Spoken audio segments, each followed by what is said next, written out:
In the spring of 2011, a probate judge in Saginaw County, Michigan, signed an order distributing an estate. That happens somewhere in America every working day. This one was different in a single respect. The man whose estate it was had died in 1919. 92 years had gone by. 2 world wars, the Depression, the moon landing. All of it passed while a Michigan trust sat untouched and growing, waiting for one condition to be satisfied. The condition had been written into a single sentence by a lumber baron who had been dead since Woodrow Wilson was in the White House. The sentence is short. Nothing in it is obscure. I have read it more times than I can account for, and it is still the coldest thing I have ever seen a father put on paper. There were 4 others like it, not identical because each man found his own method. A New York landlord handed a single son the power to decide what each of his sisters would own. The son used that power to make certain none of them ever married. A railroad financier instructed 6 children never to divide what he had left them, and turned them into opposing parties for 11 years. The richest American of his generation left almost everything to one son and let the rest of the family go to court over it. A streetcar magnate promised a city art museum and a hospital his estate could not pay for. 5 documents. 5 families that did not survive them. What links these men is not cruelty, although there is cruelty in the record, and it is not hard to find. It is something stranger and more technical. Each of them believed a piece of paper could go on working after they had stopped. They had spent their lives controlling railroads, streetcar lines, and Manhattan ground rents. They saw no reason why death should be the one thing that got away from them. The law disagreed. English and American courts had already built a rule for exactly this problem, and the rule had a number in it: 21 years. That was the entire allowance the law was willing to give a dead man. Each of these 5 met that number in a different way. Wellington Burt walked up to it and stood on the line. The highest court in New York took a second man's clause apart for crossing it. A third went around the problem by handing his power to a living son rather than writing it into the document. The fourth ignored the question and let his children discover it for themselves. 4 of the houses in this account are gone. 1 is a parking lot in downtown Saginaw. 1 was pulled down for a housing subdivision in Connecticut before anybody had spent a single night in it. The buildings went the way the families went, and in every case the paperwork got there first. The Michigan order signed in 2011 is where all of this ends. It is not where it starts. It starts with a will being read aloud in Saginaw in March of 1919 to people who had come expecting to be rich. Chapter 1. The Clause That Waited. 92 years. The will was read in Saginaw, Michigan in the second week of March 1919.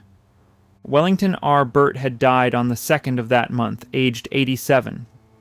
He had built the 3-story brick mansion he died in at Cherry Street and East Genesee Avenue. Estimates of what he left run between $40 and $90 million. In present-day terms, that is somewhere between $740 million and $1.6 billion, depending on which figure holds. For a stretch in the early 1900s, he had been counted among the 8 wealthiest men in the United States. The money came out of the Saginaw Valley and out of White Pine. Then it came out of iron leases in Minnesota on cut-over timberland he had bought cheap, which turned out to be sitting on ore. His children were in the room, so were his grandchildren. They learned that each of them would receive an annuity of $1,000 a year, roughly $18,000 in today's money. Enough to live on in 1919. Not enough to be a Burt. They also learned what else that figure bought. The cook had been left $1,000 a year. So had the housekeeper. The same went to the coachman and to the chauffeur. His secretary did better than any of them and received $4,000. One son was treated differently and got $30,000 a year, roughly $550,000 today. The record does not explain why. Newspapers of the period called him a favorite, which is the word reporters reach for when nobody will go on record. One daughter received nothing. Her $5,000 annuity had been in an earlier version of the document. Burt struck it out after a disagreement about her divorce. Then came the clause. The bulk of the estate he directed was to stay in trust. The trust would run for 21 years after the death of his last surviving grandchild, who was living when he died. That needs reading twice. It does not say his children cannot have the money yet. It says his children cannot have the money. Neither can his grandchildren. Neither can anybody else until 21 years after the last of those grandchildren has died. Every person sitting in that room was, under the terms of the document being read to them, permanently excluded. Not delayed. Excluded. The condition could not be met while any of them were alive to benefit from it. This was not a first attempt. A few years earlier, Burt had lost a fight with the Saginaw city assessor. The assessor, Charles Spindler, raised the valuation on his personal property from a few $1,000s to a full $1 million. It held up in court. Burt's response was to open his will and strike out a set of bequests he had planned for the city of Saginaw.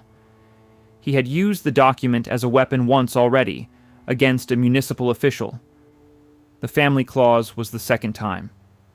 I keep wanting to read a man like this as simply mean, and it does not quite fit.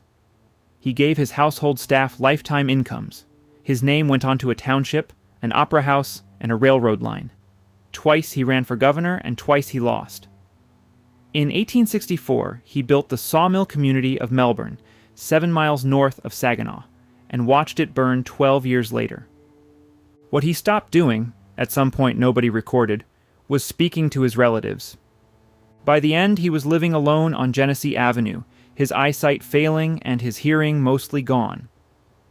The servants he would later name in the will looked after him. Saginaw called him the Lone Pine of Michigan. A mausoleum was waiting at Forest Lawn, 15 feet of white stone. He went into it having arranged matters so that nobody who had ever spoken to him would see $1 of what he made. The obvious question is why? The honest answer is that nobody knows. Press coverage at the time reported that he did not get along with his family, which is true and useless. No letter survives explaining it. No deposition. The daughter and the divorce may have been the trigger, or may have been one incident among many. He put nothing in the document beyond the instruction itself. The more interesting question is not why he wanted this. It is how a dead man was allowed to have it. Chapter 2 lives in being plus. 21. There is a rule in English and American law that exists for one purpose. It is there to stop the dead from governing the living forever. Lawyers call it the rule against perpetuities. Law students dread it. The rule is stated in a sentence that sounds like a riddle. No interest is good unless it must vest, if at all, no later than 21 years after some life in being. Strip out the grammar, and it means this. A man may reach forward from the grave through the lifetime of somebody already alive when he died, and then for 21 years more. After that, his instructions stop having force. The older name for the thing the rule guards against is the better one, mortmain, the dead hand. Where the number comes from is not mysterious. The number is the age at which a child born around the time of a death would reach adulthood. A few months were added for a pregnancy nobody yet knew about. The law was drawing its line at roughly 1 generation. A man may provide for the children of people he actually knew. He may not legislate for a world he will never see. Now set Wellington Burt's instruction beside that. He wrote a life in being, then 21 years, and he wrote them in that order. That is not coincidence, and it is not paraphrase. Burt had taken the rule out of the law books and turned it into a command. Burt broke nothing. He located the outer edge of what the law allowed a dead man and stood on it. Michigan accounts of the document reach for 2 words that do not normally sit together. They call it strange and beautifully built. Not every rich man got it right. The most instructive failure belongs to somebody who should have known better than anyone alive. Samuel Jones Tilden was a corporate lawyer before he was anything else. He served as governor of New York. In 1876, he won the popular vote for the presidency and lost the office anyway. He retired to Greystone, his house above Yonkers. He died there in August of 1886, a bachelor with no children and an estate of roughly $6 million. Call it $200 million now. The 35th clause of his will dealt with the bulk of that estate. It was to establish and maintain a free library and reading room in New York. His nephew George H. Tilden sued. Other relatives came in behind him. They did not argue that Tilden was insane or that anyone had manipulated him. Their argument was far worse for a lawyer's reputation. The clause, they said, had been badly drafted. The New York State Supreme Court upheld it in a special session in 1889, then reversed itself later the same year. An appeal followed. Before the Court of Appeals could rule, they settled with one of the litigants. Laura Pelton Hazard gave up her claim to half the residuary estate for $975,000. On the 27th of October, 1891, the Court of Appeals held the 35th clause invalid. Half of what Tilden had meant for a public library went to his relatives instead. What survived was $2.25 million. Not enough to build anything. I find this one hard to be cynical about.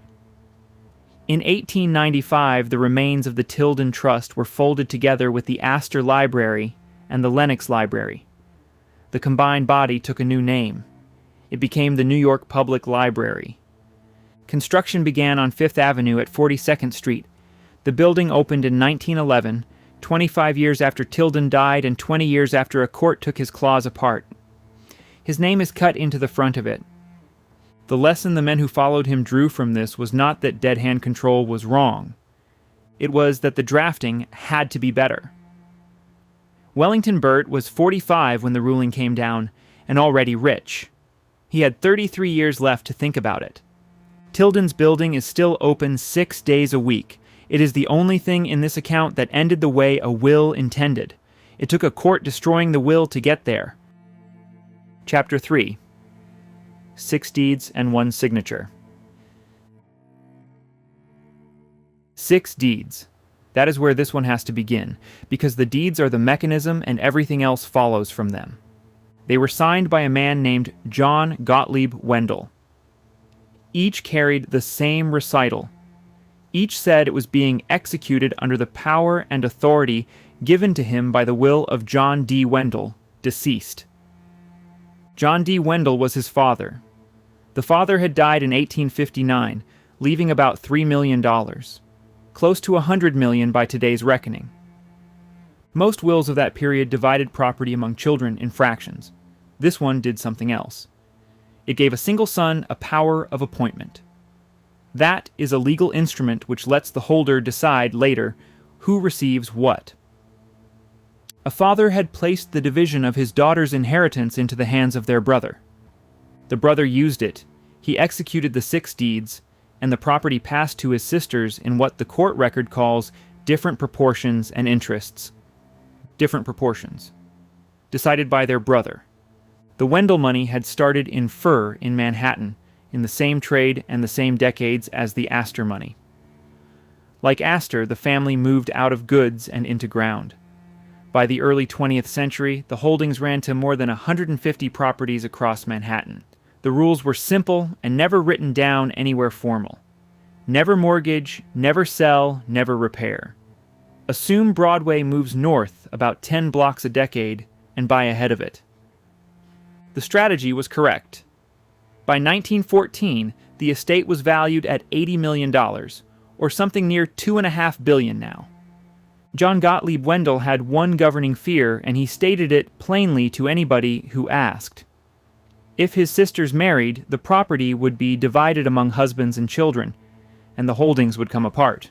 So he made certain they did not marry. He told them that every man who called was after the money. When suitors presented themselves, he informed them personally that they need not return.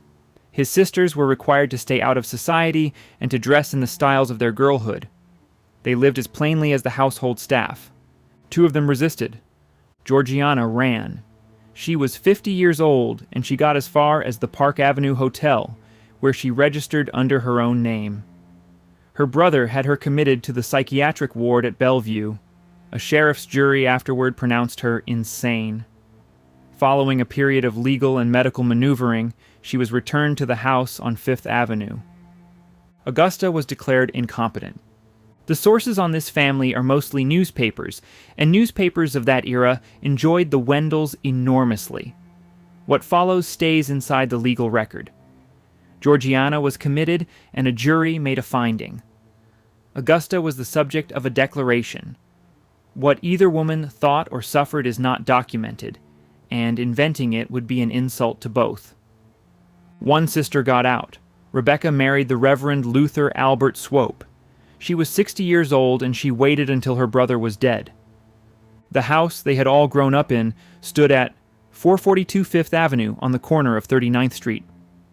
The family had built it in the 1850s, when that address was residential and fashionable, and nobody had yet imagined an office tower. It never changed.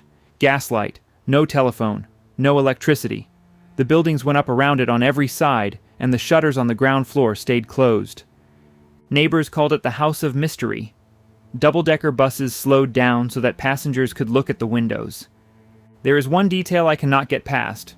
The land behind the house was an open yard on Fifth Avenue in Midtown Manhattan, worth a fortune to anybody who wanted to build on it. The sisters kept it empty. They walked in it after dark, when the office windows above them were unlit, and nobody could look down. John Gottlieb Wendell died on the 30th of November, 1914. 1,800 people came forward claiming to be his heirs. He had none. That had been the entire point. Chapter 4. The Last Wendell. Developers had spent a generation trying to buy one corner of Fifth Avenue. It was where 39th Street met the avenue, and in the winter of 1931 it was still not for sale. Office towers stood on three sides of it. On the fourth stood a 4-story brick and brownstone residence with its shutters closed, and behind it an empty yard. Rebecca had managed the family holdings since her brother died. On the 20th of July, 1930, she died herself and left everything she owned to her sister. Ella Virginia von Exel Wendel was the last of them. She had never married and never held a job. Newspapers noted afterward that she had never owned jewelry. Her whole life had been spent inside the walls her family built. In March, she suffered a stroke. She died a week later, on the 13th, in the room she had always slept in. There was no crepe hung on the door. There had been none when her brother died, and none as her sisters went one by one. The family's dislike of being looked at outlived every one of them. It did not help. Her death took a full front page of the New York World Telegram. The Times reported the next morning that the real estate accumulated under the Wendell name was worth more than $100 million, something over $2 billion today. It also reported that the only living creature close to the last holder of it was a French poodle named Toby. Reporters who got inside afterward described gas fixtures that had never been converted to electricity. They described rooms that had been locked when a sister died and never opened again. For decades, agents had made offers on the yard at the back. Ella refused all of them. It stayed as it was, an old tree and a doghouse standing on ground valued in the millions. Then the claimants arrived. 2,303 claims were filed against the estate. The litigation ran 3 years. In 1931 alone, the New York Times carried 67 separate stories about the case. They came from every part of the country and from outside it. People turned up with family Bibles. Others brought letters and photographs. Marriage certificates were produced that did not survive examination. One claimant went to prison for forging a marriage certificate and a will. What I cannot work out is how many of them believed it themselves. Ella had left a will, and most of what she owned went to charitable and educational institutions. The largest single share, a fifth of everything, went to Drew University in New Jersey, together with the building on Fifth Avenue. The connection was old, and almost nobody outside the family knew about it. A minister named John McClintock had served as the Wendell's pastor at St. Paul's Church, and later became Drew's first president. Another Drew man, Ezra Tipple, had called on the sisters regularly for 20 years. 20 years of visits, that was the entire courtship. Drew leased the property briefly, and then had it taken down. The ground was cleared in 1934, and a Crest department store went up on the corner. Toby stayed in the kitchen while the executors probated the will and the place was made ready for demolition. 3 servants remained as caretakers to look after him. He lived another 18 months, and his death was reported in the papers on the 5th of October 1933. John Gottlieb Wendell had kept his sisters single for one stated reason. Husbands and children would break the property apart. The property was broken apart in a courtroom by 2,303 strangers, not one of whom he had ever met. Chapter 5. Manage it as one unit. Keep it whole. Do not break it into separate funds, one for each child. That was the shape of the estate Jay Gould left behind. His executors eventually had to walk into a New York court and ask a judge to approve what they had done with it. What they wanted blessed was their decision to run everything as a single unit and to keep putting off the division. They had been putting it off for 23 years by then. For the audience of the 1880s, Gould was the man other financiers were measured against and found decent by comparison. He had helped corner the gold market in 1869 and helped set off a panic that ruined farmers and banks. He took the Erie Railroad apart from the inside. Newspapers hated him with a thoroughness that is difficult to overstate. He died on the 2nd of December, 1892, of pneumonia. He was 56 years old. Behind him were $77 million, which puts the estate near $2.7 billion in modern money, and 6 children. The will and its codicils went to probate in New York in January of 1893. 4 of the 6 children were named executors. George was the eldest. Edwin, Helen, and Howard were the others. The same 4 became trustees of the residuary estate. Anna and Frank, the 2 youngest, were still minors. They received income and no control. The design had a logic to it. Gould's fortune was not cash sitting in a vault. It was control of railroads, and control depends on holding blocks of stock together. Split the inheritance 6 ways and the blocks fragment. The family stops being able to direct anything. He was protecting the machine. What he had not accounted for was that somebody has to run a machine. That somebody would be one of his children. The other 5 would have to trust him. George took over. He ran the railroads his father had assembled, and he ran the trust as well. For 23 years, nobody in the family asked him to show his arithmetic. Then in 1916, Frank and Anna sued. What they wanted was an accounting, a complete one. Every transaction the trustees had made since 1893 examined and explained. They alleged mismanagement. They alleged self-dealing. In 1919, the court removed George as chief executor and trustee. The finding was that he had mixed his own money with money belonging to his father's estate. That money was meant to be shared with his brothers and sisters. The case did not end there. It ran another 8 years. Contemporary accounts called it the most expensive lawsuit of its time over an inheritance. Given what was being spent on lawyers in that period, that is a considerable claim. The houses tell it faster than the docket does. Lyndhurst, the Gothic house above Tarrytown, had been bought by the father in 1880. George built Georgian Court at Lakewood in New Jersey. Howard put up a castle at Sands Point on Long Island and was dissatisfied with it almost at once. None of that was liquid. All of it was carried one way or another by an inheritance nobody had ever divided. Nothing in the filings accuses anybody of hatred, which is the part I keep returning to. It is all accounting. George J. Gould died on the 16th of May, 1923, at a villa in France, aged 59. His obituary in the New York Times recorded the fortune he left behind.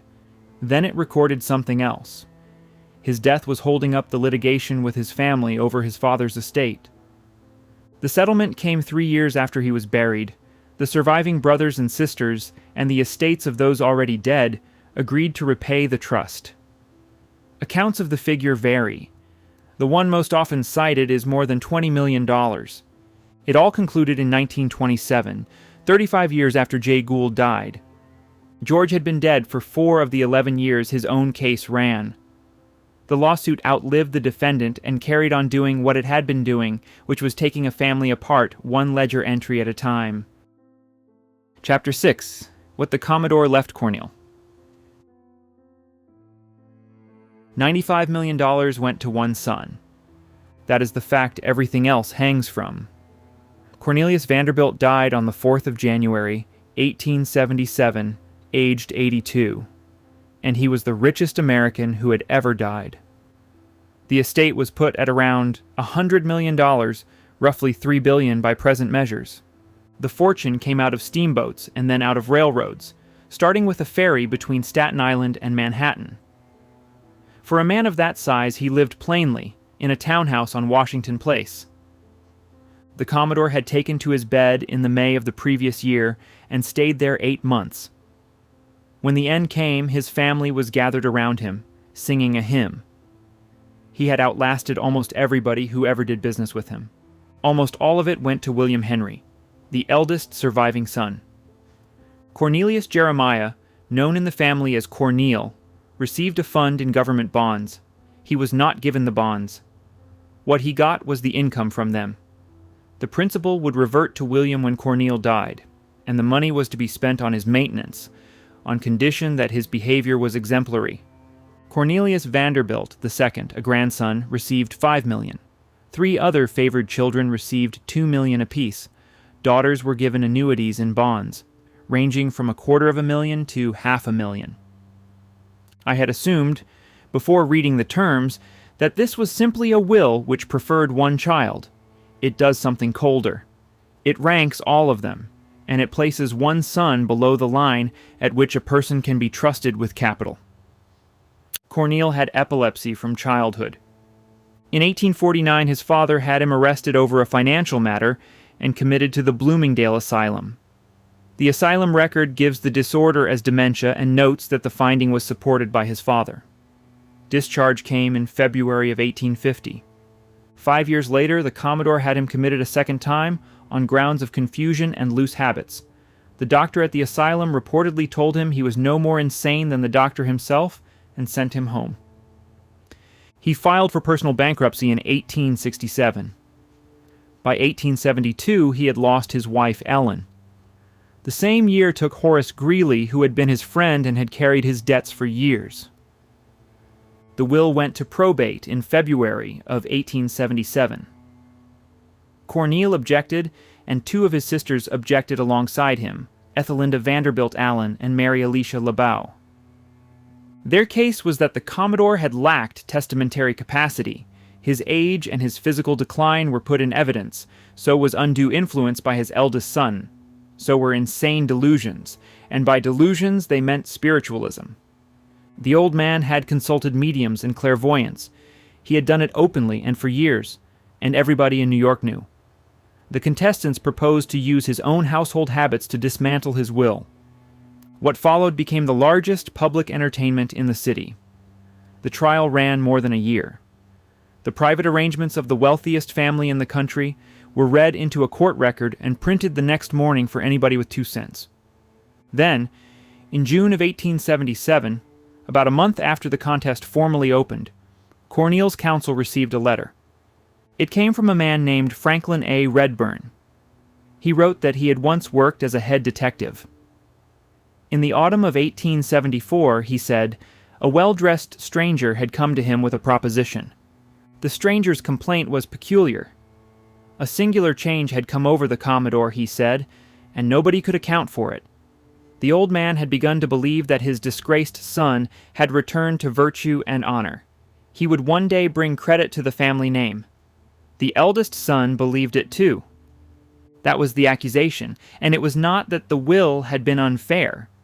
It was that somebody had gone to the trouble of arranging what a father felt about his own child.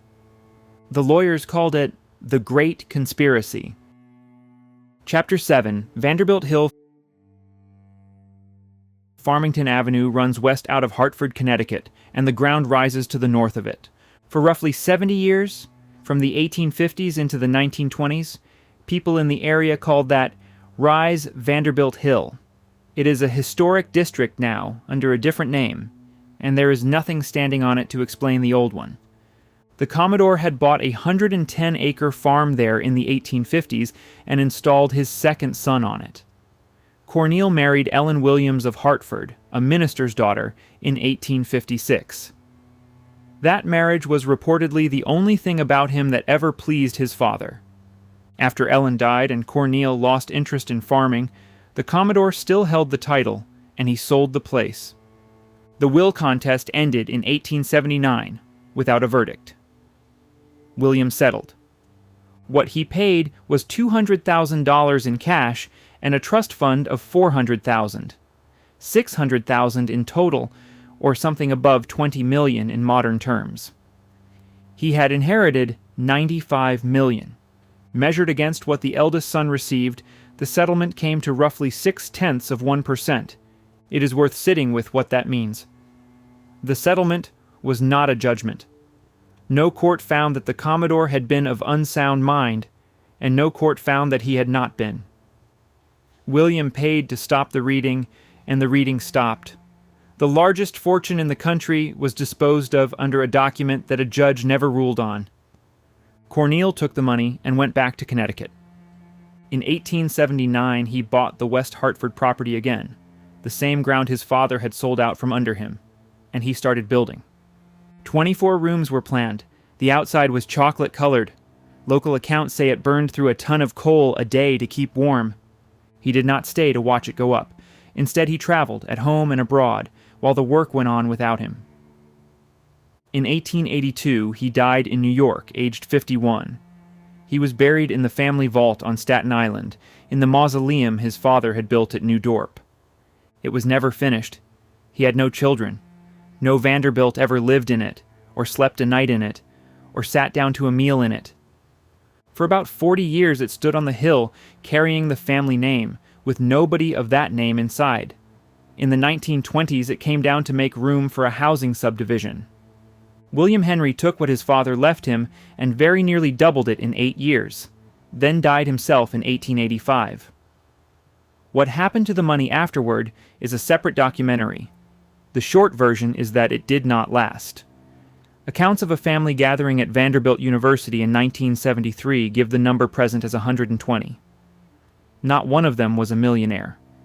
Of all the vanished houses in this account, that is the one I would most like to have seen.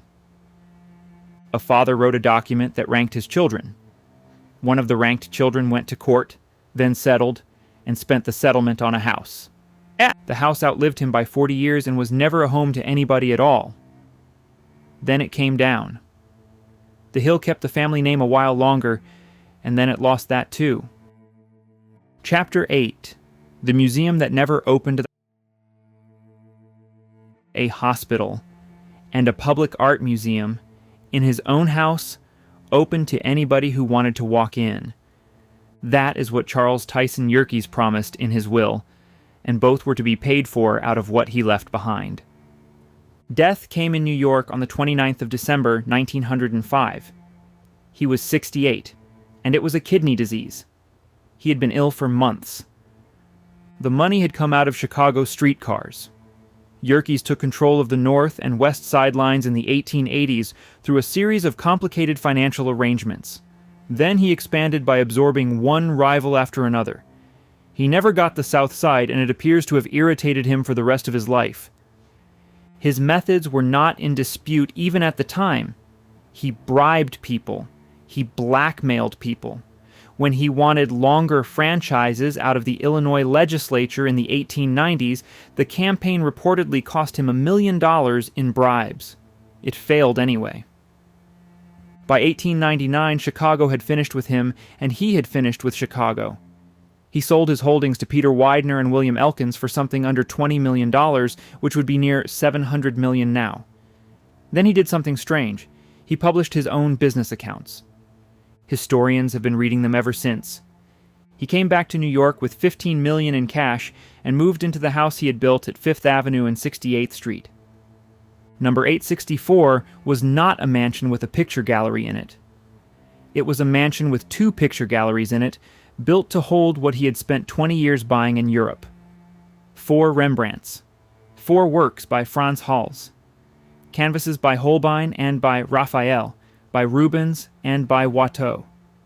2 marbles by Rodin, among the earliest works of that sculptor, sold to an American. New York society did not visit. The Astors and the Vanderbilts had reached a conclusion about the Yerkes household some years earlier and saw no reason to revisit it. so he willed the galleries to the public instead.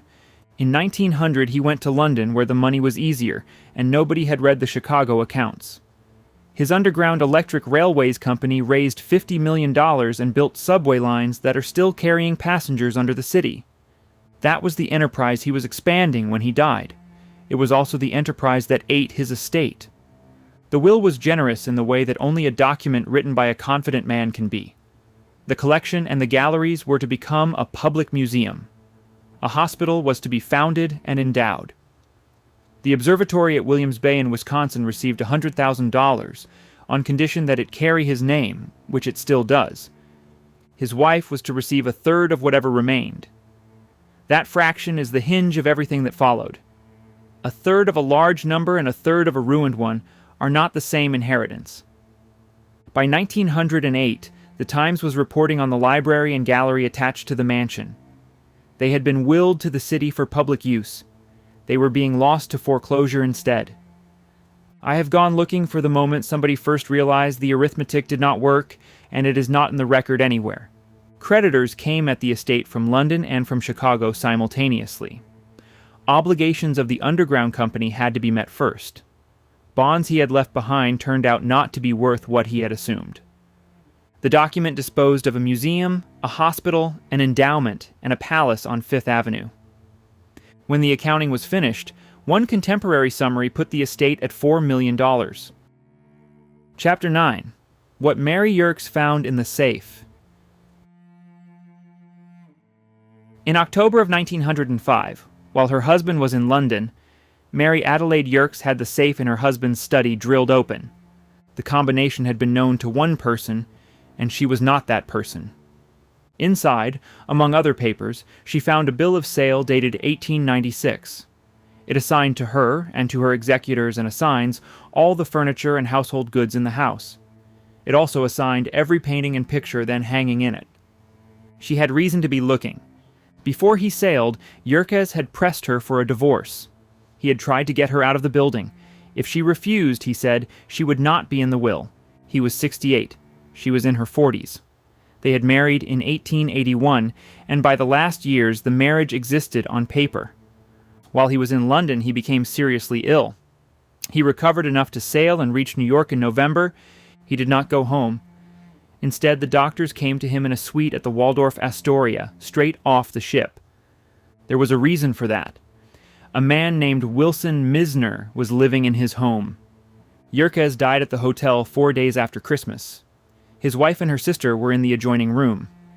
She considered going in to him and decided it was too late for that. 5 weeks later, she married Misner in the drawing room at 864 on a Tuesday evening. The Times reported it on the 1st of February, 1906, and printed both ages. 45 for her, not yet 30 for him. Whatever remained of her standing in New York ended that week. Then the will was contested, and the bill of sale went in front of a court. Her position was simple enough. The house and everything inside it had been given to her in 1896 by her husband, in writing. None of it belonged to the estate. The question of where Charles Yerkes had legally lived turned out to matter more than the paper did. His residence was Chicago. The probate courts of Cook County took the case, and they declined to uphold the assignment. She lost the mansion. She lost the collection. A third of what remained was still hers, and she fought over how that third was calculated.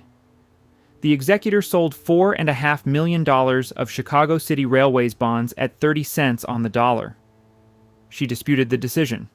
That case ran on until she died in 1911. The collection went to auction in February of 1910 and brought about $2 million. The mansion was offered 2 months after that. On the 11th of April, 1910, the Yerkes residence and its emptied galleries were put up for sale on the 68th Street corner. The court had set a minimum price of $1,400,000, near $47 million in current values.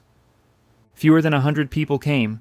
Thomas F. Ryan, the traction magnate whose own house stood immediately alongside the property, came in and looked and said nothing.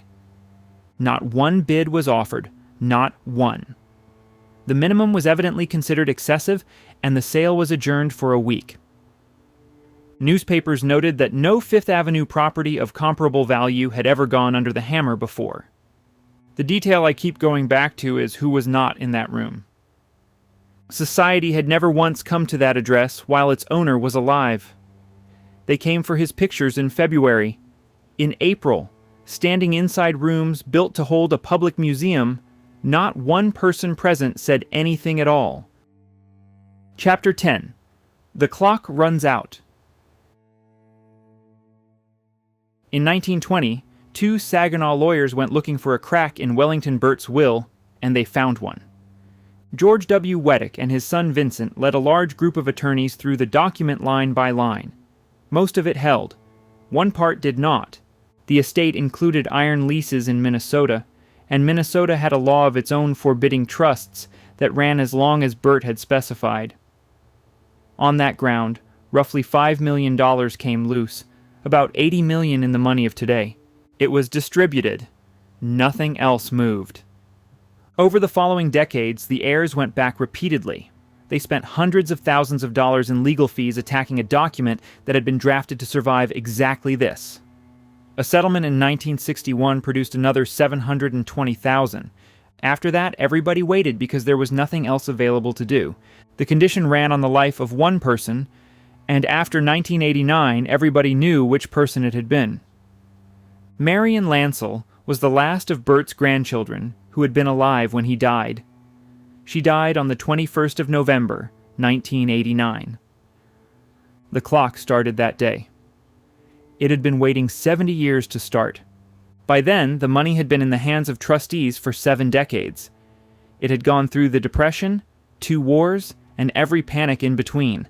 Nobody had spent it. Nobody had been able to. It compounded quietly in the care of institutions with no connection to the family at all. 21 years later, plus a few months for the legal work, the Saginaw County Probate Court signed the order. Patrick McGraw had come to that courthouse in 1999. The Burt estate was already local legend by then, the case everybody talked about.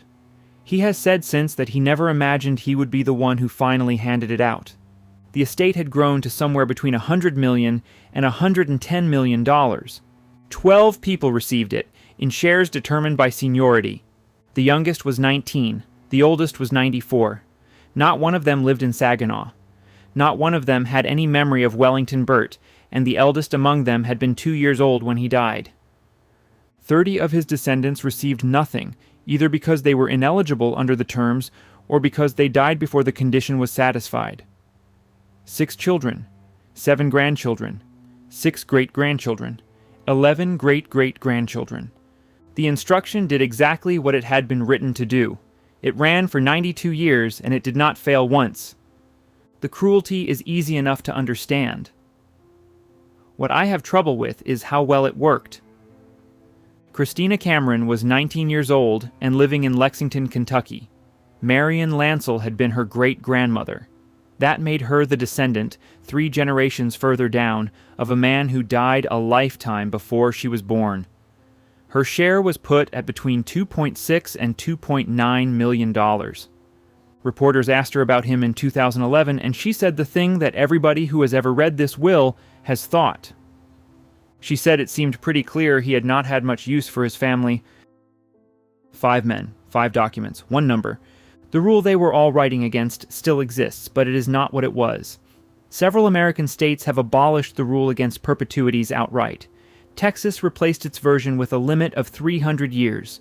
Trusts are now routinely written to run for centuries. They are called dynasty trusts, a phrase every man in this account would have understood at once and approved of. The thing to notice is that 21 years was never really the constraint. Every one of these documents worked, in the narrow sense. Burt's held for 92 years. Wendels kept a fortune whole through 3 generations and produced nobody to inherit it. The Commodores put $95 million into the hands he had chosen. Gould's estate stayed undivided until a court divided it. They did what they said they would do. That was the problem. One more thing links the 5, and it is easy to miss. Not one of these documents trusts a single living person. Burt named no descendant he was willing to rely on. Wendell gave one son the power, and gave his daughters none of it. The Commodore chose a single son out of the whole family. Gould appointed 4 of his children as a committee, and none of them alone. Yerkes put his faith in an institution that did not exist yet and never would. A will is a set of instructions written by somebody who will not be present for the situation it applies to. That is not a defect in the instrument. That is the instrument. These were men with an unusual gift for anticipating markets and competitors and legislatures. Every one of them was beaten by the same thing. People are not property, and they cannot be administered. What these families received instead was litigation. Between them, the cases ran for well over a century of combined time, and the fees consumed a great deal of what was being argued over. Of the buildings, very little survives. Wendels came down in 1934. Up on Vanderbilt Hill, the unfinished one went in the 1920s. The Yerkes galleries were cut down and turned into commercial floor space. Only Lyndhurst still stands above the Hudson, and it still takes visitors. I went looking for what is standing today on the Saginaw corner where Wellington Burt built his house. He spent his last years inside it with his servants and nobody else. The house was demolished in 1959. The site is a parking lot.